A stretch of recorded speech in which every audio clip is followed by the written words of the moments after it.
بسم اللہ الرحمن الرحیم۔ میرا نالج ٹیوب چینل کے معزز ویورز کو السلام علیکم۔ تاریخ اسلام سیریز کے حوالے سے آج جس نبی کا ذکر ہم کریں گے اس ویڈیو میں، ان کا نام ہے حضرت الیاس علیہ السلام۔ حضرت الیاس علیہ السلام اللہ کے انبیاء اور مرسلین میں سے تھے، بے انتہا رحم دل اور خدا پرست تھے۔ حضرت موسیٰ علیہ السلام کے دین کی تبلیغ کرتے تھے۔ آپ کو نبوت حضرت حزقیل اور اسماعیل کے بعد عطا ہوئی تھی۔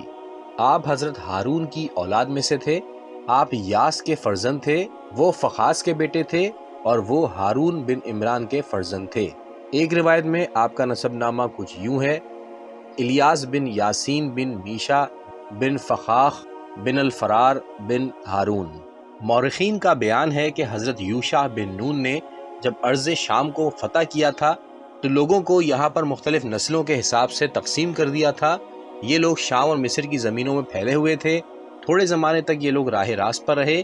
اس کے بعد جب حضرت حزقیل اپنی منزل حیات گزار کر چلے گئے تو ان لوگوں میں بے پناہ سرکشی پیدا ہو گئی اور بے شمار افراد دین موسیٰ کو چھوڑ کر بت پرستی میں مشغول ہو گئے، اور ان میں ایک مقام بالبلک اور اس کے اطراف کے لوگ بھی تھے۔ ان لوگوں میں ایک بادشاہ تھا جس کا نام لاجب تھا۔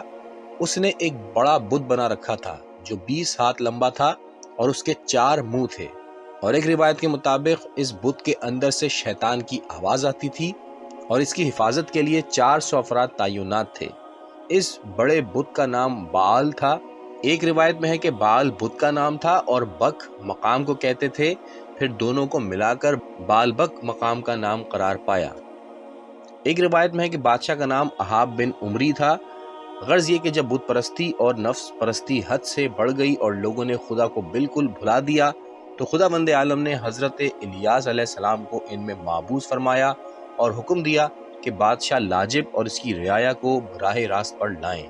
چنانچہ حضرت الیاس نے ان لوگوں میں تبلیغ شروع کی، لیکن ایک شخص کے علاوہ جو لاجب بادشاہ کی بیوی اربیل کا کاتب تھا، کوئی ایمان نہ لایا۔ بادشاہ کی عورت سخت فاجرہ اور فاسقہ تھی، زناکاری اس کا شعار تھا۔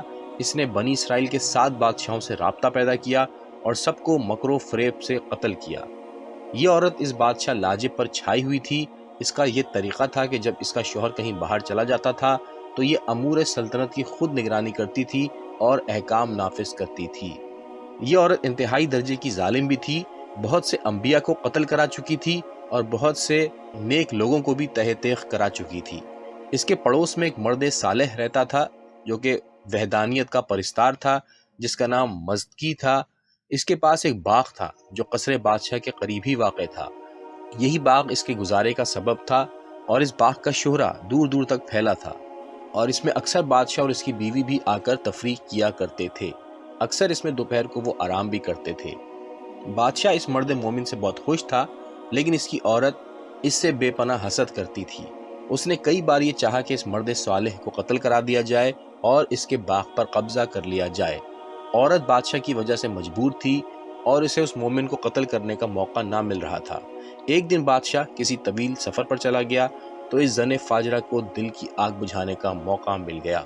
اس نے اپنے دست نگر لوگوں کو بلایا، سمجھایا بجھایا اور کہا کہ میں مرد مومن پر یہ الزام لگاؤں گی کہ اس نے بادشاہ لاجب کو گالیاں دی ہیں، اور تم لوگ اس کی گواہی دے دینا کہ واقعتاً اس نے ایسا ہی کیا ہے۔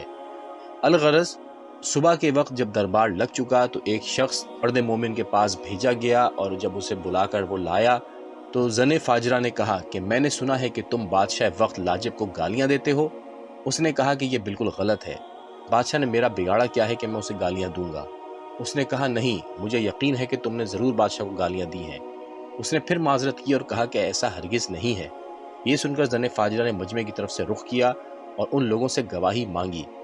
سب نے کہا کہ آپ کا کہنا بالکل درست ہے، اس نے بادشاہ کو ضرور گالیاں دی ہیں اور ہم نے اپنے کانوں سے سنی بھی ہیں۔ گواہی کی تکمیل ہوتے ہی اسے قتل کر دیا گیا۔ قتل اس لیے کیا گیا کہ اس زمانے میں یہ قانون تھا کہ جو بادشاہ کو گالیاں دے اس کی سزا موت ہے۔ اس کے بعد اس زن فاجرہ نے اس کے عظیم الشان باغ پر قبضہ کر لیا۔ جب بادشاہ سفر سے واپس آیا اور اسے اس ظلم عظیم کی خبر ہوئی تو وہ سخت ناراض ہوا اور اپنی بیوی سے کہا کہ تو نے سخت ظلم کیا ہے، اور اب تیرے اس ظلم عظیم کے بعد ہم لوگ کبھی سکون نہ پا سکیں گے۔ زن فاجرہ نے کہا کہ میں نے سب کچھ تیرے لیے کیا ہے اور تو ناراض ہوتا ہے؟ اچھا، اب جو ہونا تھا ہو چکا۔ لیکن اس مرد مومن کے قتل سے اللہ کا عذاب بھڑک اٹھا۔ اس نے حضرت الیاس کو حکم دیا کہ تم جا کر لاجب سے کہہ دو کہ وہ اور اس کی عورت دونوں توبہ کریں اور غصبی باغ اس مرد مومن کے وارثوں کو واپس کر دیں، ورنہ میں ان دونوں کو اسی باغ میں موت کا ایسا مزہ چکھاؤں گا کہ دنیا عبرت حاصل کرے گی۔ حضرت الیاس نے جا کر لاجب کو حکم خداوندی سے آگاہ کیا۔ لاجب نے جو ہی حضرت الیاس سے پیغام خدا سنا، اس کی کھوپڑی بھڑک اٹھی۔ وہ سیخ پا ہو کر بولا کہ میں تمہاری ایک بات بھی نہیں مانتا اور یہ سمجھتا ہوں کہ تم جو کچھ کہہ رہے ہو بالکل لغو ہے۔ نہ تم ہمارا کچھ بگاڑ سکتے ہو، نہ تمہارا خدا ہمارا کچھ کر سکتا ہے۔ ہم دیکھ رہے ہیں کہ بہت سے بادشاہ پوری توجہ کے ساتھ بت پرستی کر رہے ہیں اور کبھی کبھی ان سے ظلم بھی ہو جایا کرتا ہے، لیکن ان کا کچھ نہیں بگڑتا اور وہ عیش کر رہے ہیں۔ حضرت الیاس نے فرمایا کہ میں نے فرمان ربانی تم تک پہنچا دیا، میرا کام صرف اتنا ہی تھا، اب آئندہ حالات کی ذمہ داری خود تم پر ہوگی اور تم عنقریب اپنا اور اپنی عورت کا حال اپنی آنکھوں سے دیکھ لو گے۔ یہ سننا تھا کہ ان لوگوں نے حضرت الیاس کو اسی مقام پر قتل کر دینے کا فیصلہ کر لیا، لیکن وہ اپنی جان بچا کر نکل کھڑے ہوئے اور آبادی کو چھوڑ کر پہاڑوں میں اپنا مسکن بنا لیا۔ وہ ایسی جگہ جا کر غائب ہوئے کہ بادشاہ اور اس کی رعایا انہیں تلاش نہ کر پائے۔ وہ رات دن حضرت الیاس کو تلاش کرتے تھے لیکن وہ دستیاب نہ ہوئے۔ ایک روایت کے مطابق حضرت الیاس پہاڑ کے ایک مستحکم اور مضبوط کھوہ میں 7 سال تک مقیم رہے اور اس دوران وہ آس پاس کی گھاس اور جنگل کے پھل کھاتے تھے، چشمے کا پانی پیتے تھے۔ خداوند عالم انہیں چھپائے ہوئے تھا اور ان کی حفاظت کرتا تھا اور ان سے ہر قسم کی بلا کو دور رکھتا تھا۔ حضرت الیاس اسی عالم غیبت میں رہے اور خدا کی طرف سے معین مدت کے بعد برآمد ہوئے، اور اس کی وجہ یہ ہوئی کہ بادشاہ لاجب کا عزیز ترین فرزند بیمار ہوا اور اس کی حالت روز بروز گرتی رہی، جس کی وجہ سے بادشاہ اور اس کی عورت کو شدید فکر لاحق ہوئی۔ ان لوگوں نے پہلے تو اس کا علاج کرایا، لیکن اس سے کوئی فائدہ نہ ہوا تو یہ فیصلہ کیا کہ اپنے معبود یعنی بت بعل کی طرف رجوع کرنا چاہیے۔ چنانچہ ان لوگوں نے انسانی پیشانی حسب عادت پتھر کے خدا کے سامنے رکھ کر اپنے فرزند کی صحت کے لیے دعا کی، لیکن کوئی فائدہ نہ ہوا اور کوئی جواب بھی نہ ملا۔ حالانکہ اس سے قبل تو شیطان جو اس بڑے بت میں داخل ہو جایا کرتا تھا وہ بھی کچھ نہ بولا۔ اب چونکہ خداوند عالم نے جوف بال میں شیطان کا داخلہ بند کر دیا تھا، اس لیے کوئی آواز نہ آئی اور بادشاہ اور اس کی بیوی بڑے مایوس ہوئے، اور انہوں نے اپنے ان 400 مقربین سے جو شیطان کی بات بال سے سن کر لوگوں کو گمراہ کیا کرتے تھے کہا کہ آخر میرے فرزند کا کیا بنے گا اور ہمارا معبود آج کچھ بولا کیوں نہیں؟ ان لوگوں نے کہا کہ اس کے نہ بولنے کی وجہ یہ ہے کہ وہ تم لوگوں سے اس بنا پر ناراض ہے کہ تم نے اب تک الیاس کو قتل نہیں کیا۔ بادشاہ نے کہا کہ ہم تو پوری کوشش کر رہے ہیں کہ انہیں جلد سے جلد قتل کر دیں، لیکن وہ نہیں مل رہے۔ اب جب تک میرا فرزند تندرست نہ ہو جائے گا میرے لیے قتل الیاس کی طرف توجہ کرنا ناممکن ہے۔ تم لوگوں کو چاہیے کہ پہلے میرے فرزند کی صحت اور عافیت کی راہ نکالو، اس کے بعد مجھ سے قتل الیاس پر زور دو۔ تو خادموں نے بادشاہ کو مشورہ دیا کہ وہ ان 400 مقربین بال کو شام بھیج دے تاکہ وہ وہاں کے بتوں سے بال کے لیے سفارش لائیں اور بال آپ کے فرزند کو تندرستی دے دے۔ یہ سن کر بادشاہ نے ان 400 مقربین کو، جنہیں وہ نبی جانتا تھا، حکم دیا کہ شام جاؤ اور وہاں کے بتوں سے بال کے لیے سفارش کراؤ تاکہ وہ میری طرف متوجہ ہو کے میرے فرزند کو شفا دے دے۔ چنانچہ وہ لوگ روانہ ہوئے اور بتوں کے پاس جا کر گریہ اوزاری کی اور کہا کہ ہمارے معبود بال کی خدمت میں سفارش کر دیں تاکہ وہ فرزند بادشاہ کو شفا دے دے، لیکن وہ بت کچھ نہ کر سکے۔ بالآخر یہ لوگ اپنا سا مول لیے واپس آ گئے۔ اسی دوران میں جبکہ وہاں سے واپس آ رہے تھے اس پہاڑ کی طرف سے گزرے جس میں حضرت الیاس موجود تھے۔ وہ جب پہاڑ کے نیچے سے پہنچے تو الیاس کو حکم خداوندی ہوا کہ تم ان لوگوں کے سامنے آ جاؤ۔ حضرت الیاس پہاڑ سے اترے اور ان لوگوں سے ملے اور کہا، بادشاہ سے کہہ دینا کہ الیاس نے کہا ہے کہ ہمارا خدا جو ابراہیم، اسماعیل، اسحاق اور یعقوب کا خدا ہے، اور وہ وہی ہے جو زندہ بھی کرتا ہے اور مارتا بھی ہے، اور اسی نے ساری کائنات پیدا کی ہے۔ تم جو بتوں کے سامنے سر مارتے پھر رہے ہو اس سے کوئی فائدہ نہ ہوگا۔ تمہارا فرزند بیمار ہے اور وہ عنقریب مر جائے گا۔ ہمارا خدا اسے موت دے دے گا اور تمہارے بت اسے بچا نہ سکیں گے۔ اب بھی بہتر ہے کہ وحدانیت کا اقرار کر لو، سابق گناہوں سے معافی مانگ کر توبہ کر لو اور سب کی پرستش چھوڑ کر معبود حقیقی کے سامنے پیشانی رکھو۔ ان لوگوں نے جب یہ کلمات سنے تو لرز گئے اور اپنے اپنے گھروں کو چلے گئے، اور وہاں سے بادشاہ کو شام کی داستان اور دامن کوہ سے حضرت الیاس کے خدا کا فرمان بھی بھجوا دیا۔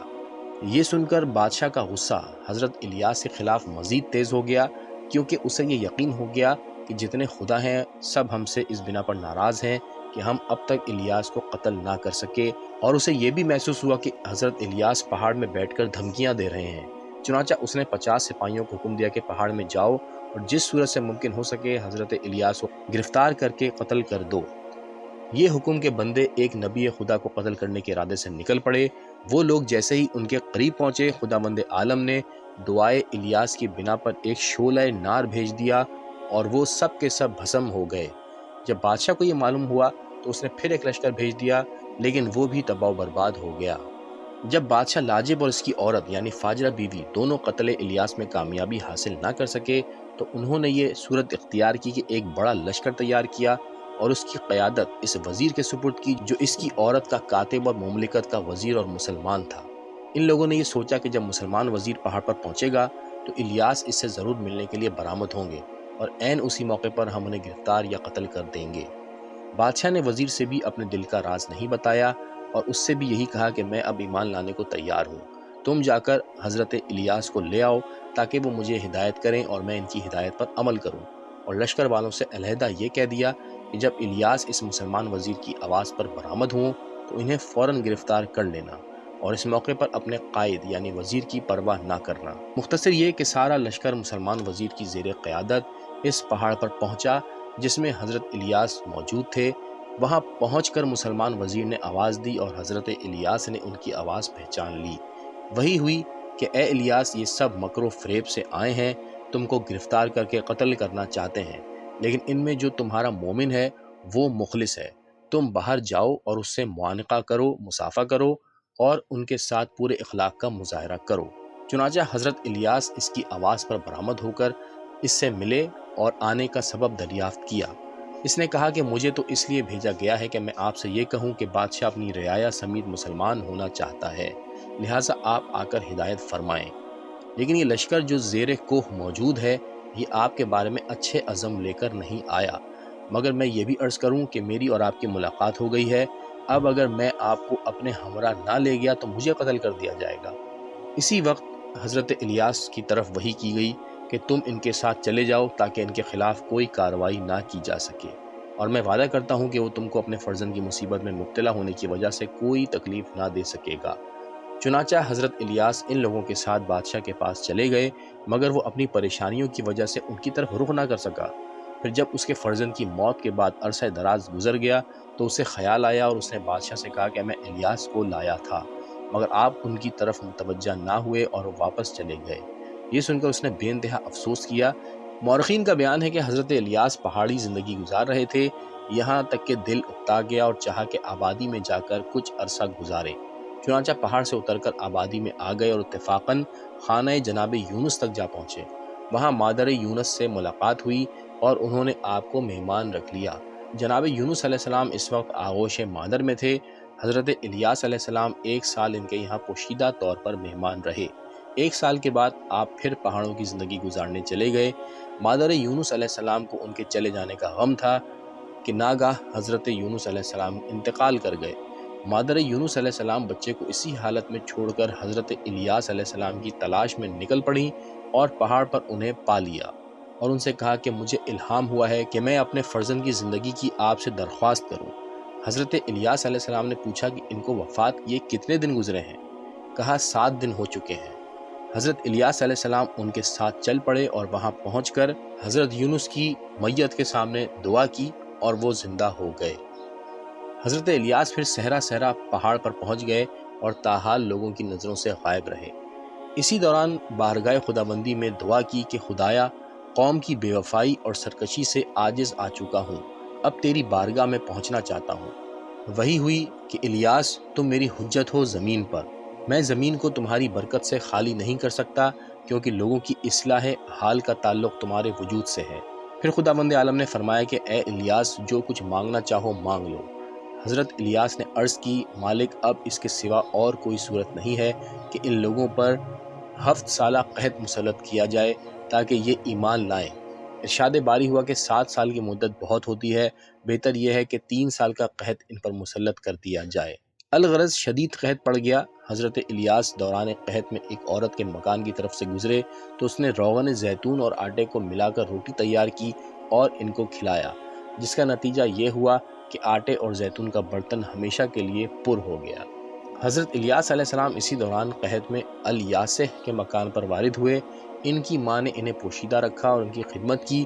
الیاسہ جو کہ بعد میں نبی ہونے والے تھے کافی بیمار تھے، اس لیے ان کی ماں نے خواہش کی کہ اس کی شفا کے لیے دعا کی جائے۔ چنانچہ جناب الیاس علیہ السلام نے دعا کی اور وہ شفا یاب ہو گئے۔ صحت یاب ہونے کے بعد الیاسہ علیہ السلام حضرت الیاس علیہ السلام پر ایمان لائے اور ان کے ساتھ رہنے کو اپنے اوپر لازم قرار دے لیا۔ تاریخ طبری میں ہے کہ حضرت الیاس جب الیاسہ علیہ السلام کے گھر پہنچے تھے تو بھوک سے ان کی حالت سخت غیر تھی، ان کے بچنے کا کوئی امکان نہ تھا۔ یہ دیکھ کر حضرت الیاس نے ان کے لیے روٹی کا بندوبست کیا اور وہ بچ گئے۔ یہ دیکھ کر الیاسہ کی ماں نے کہا کہ آپ اس کو اپنے ہمراہ لیتے جائیں اور اپنے ساتھ ہی رکھیں، چنانچہ وہ ان کے ہمراہ ہو گئے۔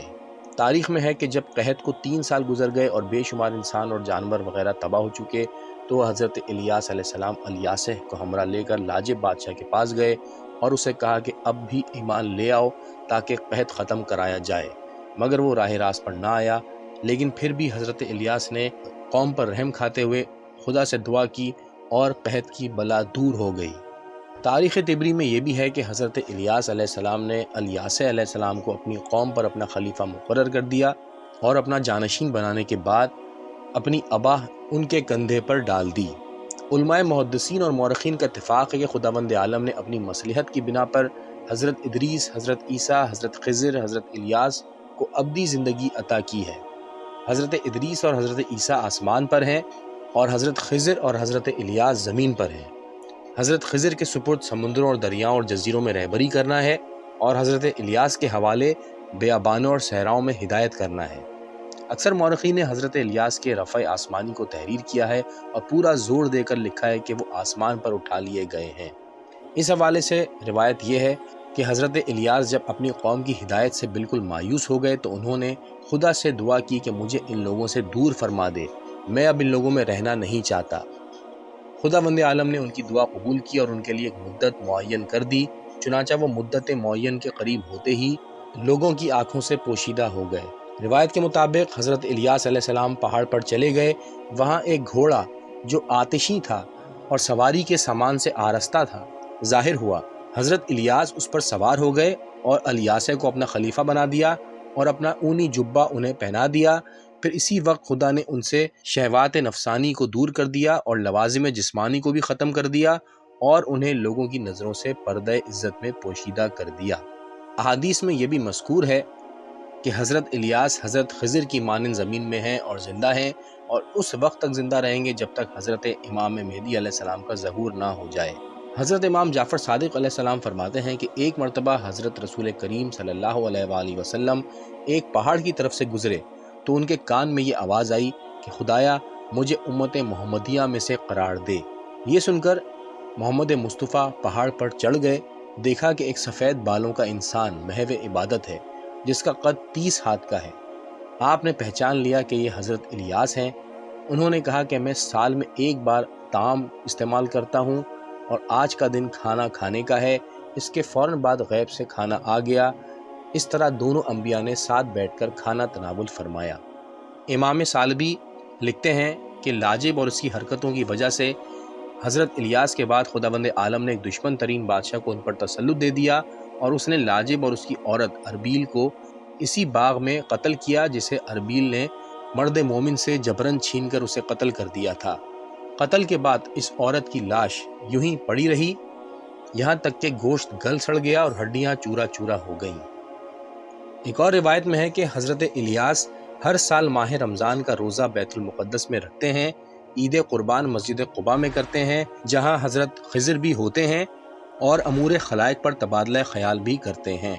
باروایت عجائب القصص وہ موسم حج میں ہر سال حج کرنے مکہ معظمہ جاتے ہیں، اور بروایات حیات القلوب یہ دونوں عرفے کے دن عرفات میں باہم ملاقات کرتے ہیں اور عام لوگوں کی جماعت انہیں دیکھتی اور ان سے ملتی رہتی ہے لیکن انہیں پہچان نہیں پاتی۔ حضرت الیاس علیہ السلام کے پوشیدہ ہو جانے کے بعد آپ کے جانشین اور خلیفہ حضرت الیاسہ نبی ہوئے اور قوم کی اصلاح کرتے رہے۔ دوستو یہاں پر آج کی ویڈیو کا اختتام کرتے ہیں۔ تاریخ اسلام سیریز کے تحت اگلی ویڈیو میں کسی اور نبی کا ذکر کریں گے۔ آج تک کے لیے اتنا ہی۔ ویڈیو دیکھنے کا بہت بہت شکریہ۔ اللہ حافظ۔